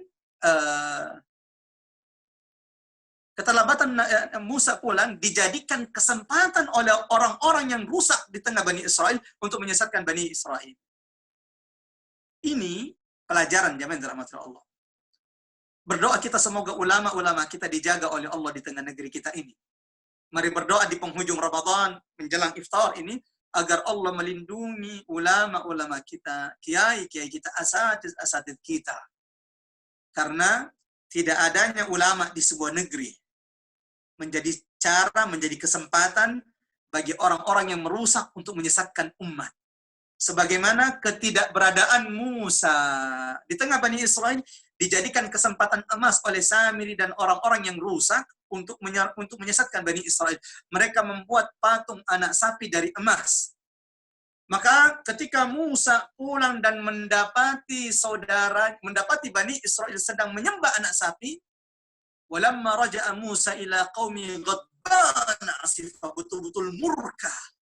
Bagaimana tidak? Musa datang mengharap rahmat Tuhannya untuk Bani Israel. Musa itu datang berpuasa, berlelah-lelah berpuasa agar Allah menurunkan sesuatu terbaik untuk Bani Israel. Tetapi lihat bagaimana perilaku Bani Israel mengkhianati nabinya. Malah mereka mengambil Tuhan, menjadikan berhala, patung anak sapi menjadi sembahan mereka. Maka Musa betul-betul marah. Qala bi'sa ma khalaftumuni min ba'di a'ajiltum amra rabbikum. Buruk betul apa yang jahat, buruk betul yang kalian lakukan di belakang saya. Apakah kalian ingin mempercepat azab Tuhan Allah kepada kalian? Tuhan Allah kepada kalian. Wa alqal alwah, maka Musa melemparkan lempengan-lempengan Taurat yang diturunkan kepadanya. Wa akhadha bi ra'si akhihi yajurruhu ilaihi. Kemudian menarik janggut saudaranya Harun. Qala ibn umma innal qauma istad'afuni wa kadu yaqtulunani fala tusmit bil a'da. Harun akhirnya mengatakan, wahai saudaraku, wahai anak ibuku, jangan engkau melakukan ini karena aku sudah melarang mereka tetapi mereka malah ingin membunuhku. Singkat cerita jemaah yang dirahmati oleh Allah Subhanahu wa taala, Musa kemudian mendatangi Samiri, otak di balik kesesatannya. Qala fama khatbuka ya Samiri? Kenapa engkau melakukan ini wahai Samiri? Lalu Samiri akhirnya membongkar rahasianya. Basurtu bima lam yabsuru bihi. Aku melihat apa yang tidak dilihat oleh Bani Israel. Jadi ketika Allah menenggelamkan Fir'aun, si Samiri mengambil beberapa lempengan-lempengan emas yang milik Fir'aun, lalu kemudian itu diambil, disembunyikan, dan ketika melihat Bani Israel minta Tuhan seperti Tuhan yang disembah kaumnya mereka lewati setelah Allah selamatkan mereka dari kejaran Fir'aun, maka di situ Samiri memikirkan untuk membuat patung anak sapi seperti Tuhan yang mereka dulu minta kepada Musa, namun Musa kemudian murka kepada mereka, yang dibuat dari dari emas, lalu kemudian mengeluarkan suara. Dan yang unik dari Samiri ini adalah memang Allah memberikan kekuatan kepadanya sesuatu yang tidak diberikan kepada yang lain. Basurtu bima lam yabsuru bihi min atharir rasul. Bagaimana dia bisa melihat bekas-bekas malaikat, lalu kemudian dari bekas-bekas malaikat itu kemudian dia campurkan ketika dia membuat patung emas anak sapi yang kemudian dijadikan berhala bersama untuk Bani Israel. Singkat cerita jemaah yang dirahmati oleh Allah Subhanahu wa taala, Allah menurunkan cara taubat kepada Bani Israel atas perlakuan mereka. Atas dosa mereka mengambil berhala, menjadikan patung anak sapi yang terbuat dari emas, berhala selain Allah yang disembah. Maka Allah perintahkan mereka taubat. Bagaimana cara taubatnya? Kita lihat surah Al-A'raf ayat 148 sampai ayat 51. Wa idz qala Musa liqaumihi, Dan ingatlah ketika Musa berkata kepada kaumnya, innakum zalamtum anfusakum, sungguh kalian telah melakukan kezaliman besar terhadap diri kalian, bittikhadhikumul ijal, karena kalian telah menjadikan patung anak sapi yang terbuat dari emas sebagai berhala sembahan Tuhan kalian. Fatubu ila bari'ikum, maka taubatlah kalian wahai Bani Israel kepada Tuhan kalian, kalau tidak Allah akan mengazab kita semua habis kita. Apa cara taubatnya? Cara taubatnya unik. Faqtulu anfusakum, bunuhlah diri kalian. Ini cara taubat kalian. Faqtulu anfusakum dzalikum khairul lakum inda bari'ikum fataba alaikum, karena ini cara taubat yang Allah perintahkan kepada kalian supaya kalian mendapatkan ampunan dari sisi Allah, innahu huwat tawwabur rahim. Ini pun di awalnya mereka tolak, sampai kemudian Allah hendak menurunkan azab kepada mereka, lalu mereka kemudian melakukan apa yang Allah perintahkan, cara taubat yang Allah perintahkan, yang kemudian dijelaskan di buku-buku tafsir bahwa maksud dari bunuhlah diri kalian sebagai bentuk taubat kalian, semua yang menyembah berhala, patung anak sapi, dibunuh oleh yang tidak menyembah patung anak sapi. Jadi yang punya istri menyembah patung anak sapi, patung anak sapi. Berarti kalau saya sudah mulai salah-salah, itu berarti ustadznya sudah mulai lelah. Yang istrinya menyembah patung anak sapi, ya, patung anak sapi, berarti suaminya membunuhnya. Kalau suaminya tidak menyembah. Kalau suaminya yang menyembah berarti istrinya. Intinya bahwa yang tidak menyembah patung anak sapi, maka dia membunuh yang menyembah.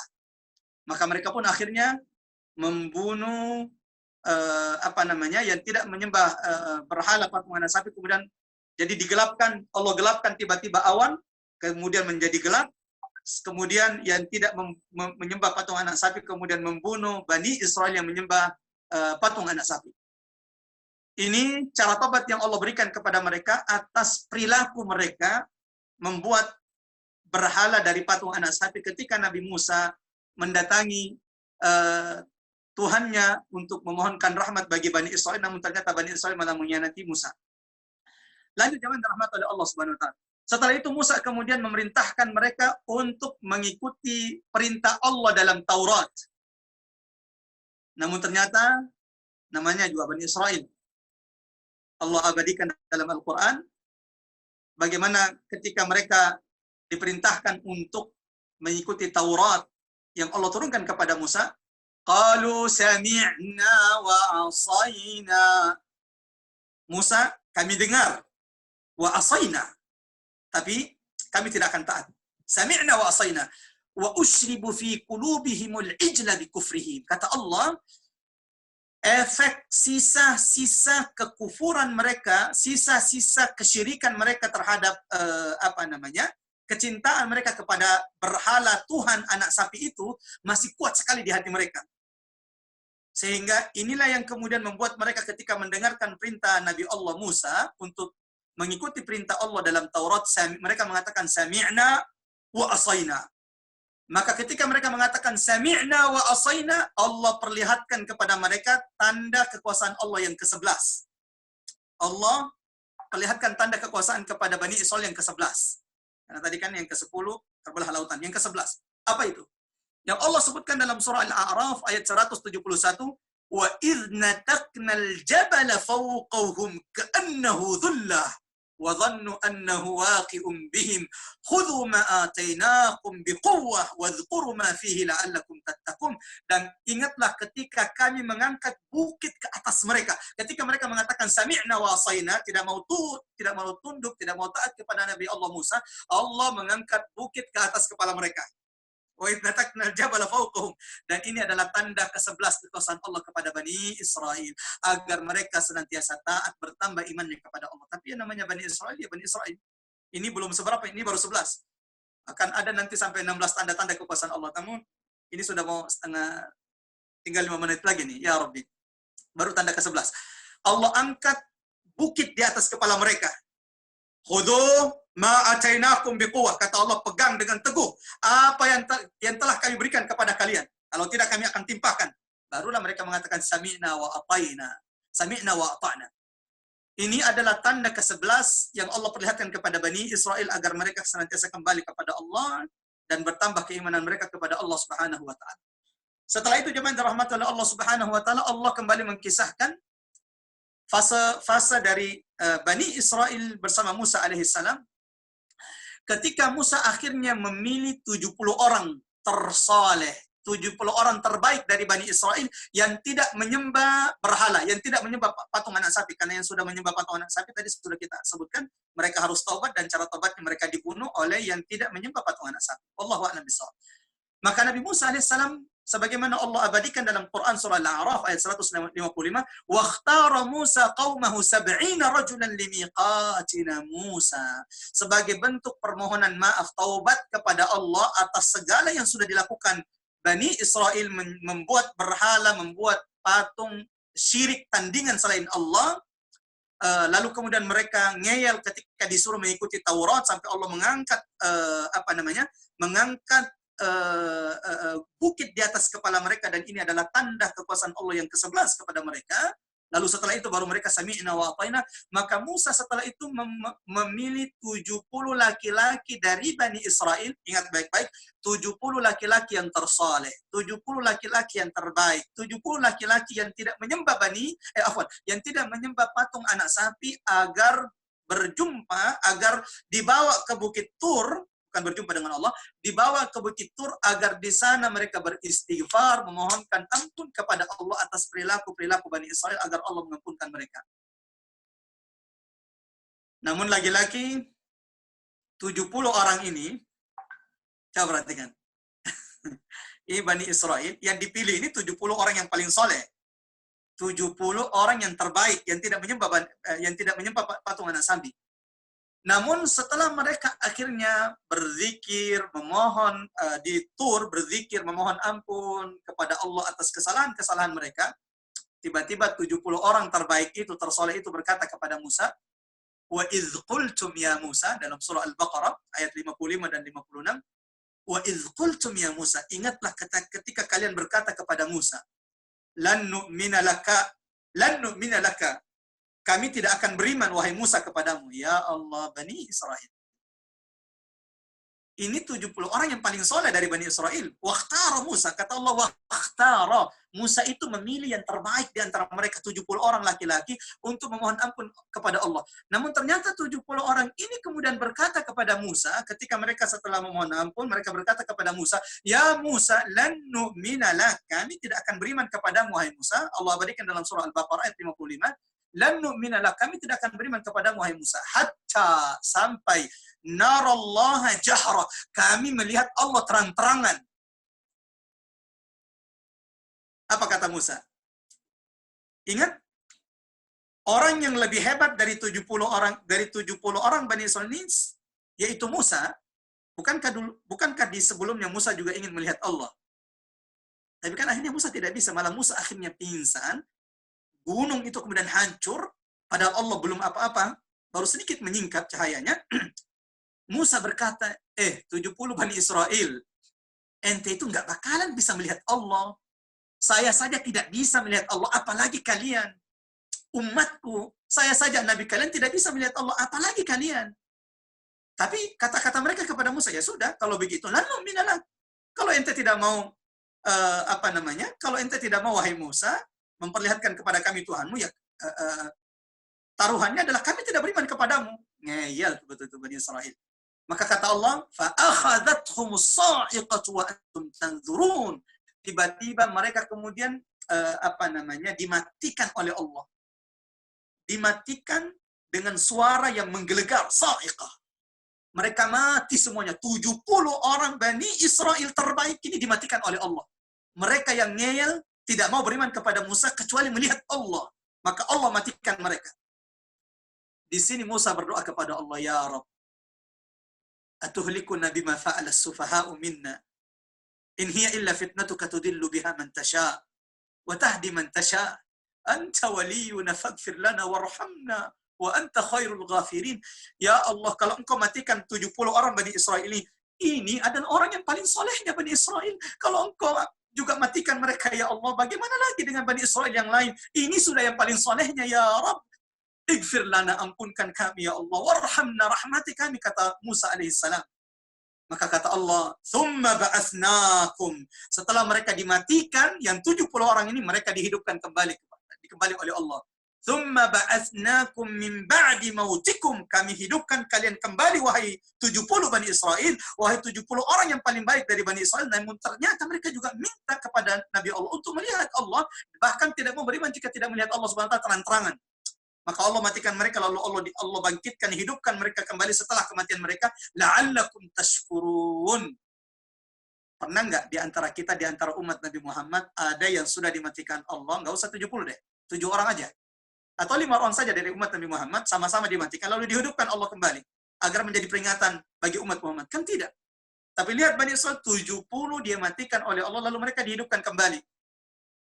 Ini adalah tanda kekuasaan Allah yang ke-12 kepada Bani Israel. Agar mereka senantiasa bersyukur, la'allakum tashkurun, agar mereka semakin ingat kepada Tuhannya Allah Subhanahu wa taala dan tidak kufur terhadap semua nikmat-nikmat, anugerah, tanda-tanda kekuasaan Allah yang sudah diperlihatkan kepada mereka, yang sudah kita sebutkan 12 tanda kekuasaan Allah. Yang terakhirnya, yang ke-12 adalah ketika Allah menghidupkan kembali 70 Bani Israel yang tersaleh, yang sebelumnya meminta kepada Musa agar melihat Allah secara terang-terangan, dan jika tidak Musa melakukan itu, maka mereka tidak akan beriman kepada Musa. Allahu Akbar. Akhwatal iman, azanallahu ayyakum ajmain. Ini baru tanda ke-12. Karena setelah ini barulah inti perjalanan Musa. Sayangnya waktunya sudah kita cukupkan sampai di sini, karena mengingat ini adalah hari terakhir Ramadan dan kita ingin memanjatkan doa-doa terbaik kita. Kalau ada yang penasaran, Ustadz, apa setelah ini? Setelah tanda ke-12 ini, maka saatnya Musa diperintahkan Allah masuk ke Baitul Maqdis. Karena memang inilah misi di antara misi terbesar Nabi Musa. Mengeluarkan Bani Israel dari Mesir untuk kembali membawa mereka masuk ke Baitul Maqdis, bumi yang diberkahi. Yang dari sini Yusuf membawa, ketika menjadi penguasa di Mesir, orang-orang Baitul Maqdis, kemudian Bani Israel pindah ke Mesir, beranak pinang di sana, mereka berkembang di sana, sampai dari Yusuf muncullah kemudian Musa untuk menyelamatkan Bani Israel ketika penguasa Mesir saat itu adalah penguasa yang terzalim, Fir'aun, untuk mengeluarkan mereka dari Mesir menuju kembali ke Baitul Maqdis, tempat bumi yang diberkahi. Dan kalau sudah membahas ini, nah, disinilah kemudian mulai pencerahan-pencerahan tentang siapakah yang lebih berhak tinggal di Baitul Maqdis. Sebagaimana orang-orang Yahudi, penjajah Zionis menjadikan ini dalil bahwa Quran kalian sendiri mengatakan bahwa Baitul Maqdis, Palestina adalah bumi kami, bagaimana kalian ingin mengusir kami? Ini tidak bisa kita juga cepat-cepat, karena kalau kita cepat-cepat berarti ada banyak hal-hal penting, khususnya pencerahan-pencerahan seputar syubhat-syubhat yang terus dilontarkan musuh-musuh Allah, para penjajah Zionis, orang-orang munafik, bahwa yang lebih berhak terhadap tanah Baitul Maqdis adalah orang-orang Yahudi. Apakah hari ini Yahudi adalah Yahudi Bani Israel yang ini? Ini yang kemudian akan menjadi jawaban-jawabannya ketika kita mengkaji sesi berikutnya, karena setelah tanda kekuasaan Allah yang ke-12 ini, saatnya kemudian Allah memerintahkan Musa untuk membawa Bani Israel masuk ke tanah suci, Al-Ardul Muqaddasah, yang telah Allah janjikan kepada mereka jika mereka keluar meninggalkan Mesir, yang kemudian mereka diselamatkan Allah dari kejaran Fir'aun agar mereka bisa sampai ke tanah yang diberkahi ini. Lalu bagaimana pula mereka kemudian ngeyel, tidak mau masuk, ya, disuruh masuk tidak mau masuk, bahkan mereka menentang sampai Allah turunkan azab kepada mereka, lalu mereka tersesat, lalu kemudian ini panjang ceritanya. Ini baru tanda kekuasaan yang ke-12. Saya kembalikan kepada host. Mohon maaf, tadi saya berharap selesai, tapi qadarullah ma syaa fa'al. Kita belum selesai dari kisah Musa. Sampai di tanda kekuasaan Allah yang ke-12, itu ketika Allah menghidupkan kembali 70 orang terpilih terbaik Bani Israel, yang awalnya untuk memohon ampun kepada Allah atas kesalahan-kesalahan Bani Israel. Namun ternyata 70 orang yang terbaik ini juga meminta sesuatu kepada Nabi Musa untuk melihat Allah terang-terangan. Akhirnya mereka dimatikan oleh Allah dan akhirnya dihidupkan kembali agar menjadi peringatan, agar tanda kekuasaan Allah, agar mereka senantiasa menjadi orang-orang yang bersyukur.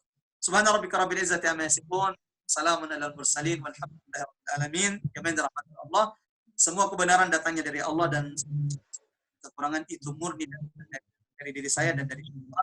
Saya mohon maaf jika dalam penyampaian ada banyak kesalahan dan kekurangan, dan saya yakin ada banyak betul kesalahan dan kekurangan.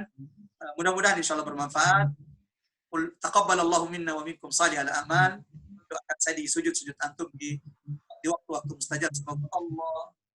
Semoga Allah senantiasa istiqomahkan kita. Semoga Allah senantiasa menutup hidup kita dengan husnul khatimah insyaallah. Sallallahu ala Muhammad wa taqabbalallahu minna wa minkum salihal a'mal. Id mubarak. Kullu am wa antum bi khair. Aidina wal faizin. Assalamualaikum warahmatullahi. Kami kembalikan kepada host. Dengan ini berakhir juga seluruh rangkaian dari 15 total series. Kita mengupas sirah dari 6 prophets in the Quran. Ada 6 nabi yang sudah kita bahas, alhamdulillah. Ada pertanyaan dari jamaah yang sangat baik sekali. Jika datang di terakhir dan kemudian belum mengikuti dari sisa nabi yang sebelumnya, apakah bisa mendaftar kemudian untuk bisa mengikuti kajiannya? Maka jawabannya adalah stay tune terus di Instagramnya live. At livemovement.id. Jadi stay tune terus di situ, nanti informasinya akan segera di-share di sana insya Allah. Baik, Ustadz, bisa minta kesediaannya untuk memimpin doa Ustadz di Ramadan hari terakhir ini? Baik. Oke, kita akan sama-sama berdoa insya Allah. Bismillahirrahmanirrahim. Kita mulakan dengan istighfar. Semoga dengan istighfar kita ini Allah mengampuni dosa-dosa kita insya Allah. Astaghfirullahaladzim.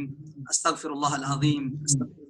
الذي لا إله إلا هو الحي القيوم وأتوب إليك اللهم اجعل جمعنا هذا جمعا مباركا وتفرقنا بعد هذا تفرقا معصوما اللهم يا رحمن يا رحيم اللهم يا رحمن يا رحيم اللهم تقبل منا صلاتنا وصيامنا وقيامنا وركوعنا وسجودنا وتخشعنا يا أرحم الراحمين اللهم إنك عفو تحب العفو فاعف عنا اللهم إنك عفو تحب العفو فاعف عنا اللهم إنك عفو تحب العفو فاعف عنا اللهم اصلح لنا ديننا الذي هو عصمة أمرنا واصلح لنا دنيانا التي فيها معاشنا واصلح لنا آخرتنا التي إليها مآتنا واجعل الحياة زيادة لنا من كل خير واجعل الموت راحة لنا من كل شر اللهم تقبل منا صيامنا اللهم تقبل منا صيامنا يا أرحم الراحمين اللهم اعتق رقابنا من النار اللهم اعتق رقابنا من النار اللهم اعتق رقابنا من النار اللهم اعتق من النار Ya Allah, ya Arhamar Rahimin, jadikan kami orang-orang yang Engkau selamatkan dari siksa neraka di bulan Ramadan ini, ya Arhamar Rahimin. Allahumma ja'alna min ibadikal muttaqin. Allahumma ja'alna min ibadikal muttaqin. Allahumma ja'alna min ibadikal muttaqin. Ya Arhamar Rahimin. Ya Allah, jangan biarkan Ramadan meninggalkan kami, ya Allah, kecuali Engkau telah mengampunkan dosa-dosa kami, ya Arhamar Rahimin. Karena Rasulullah sallallahu alaihi wasallam pernah bersabda, celaka mereka yang ditinggalkan Ramadan sementara dosa-dosa mereka belum diampunkan oleh Allah. Ya Rabb, ya Rabb, ya Arhamar Rahimin. Jangan jadikan kami di antara orang-orang yang Ramadan meninggalkan kami, kecuali kesalahan-kesalahan kami Engkau telah ampunkan, ya Arhamar Rahimin. Allahumma innaka afun tuhibbul afwa fa'fu anna.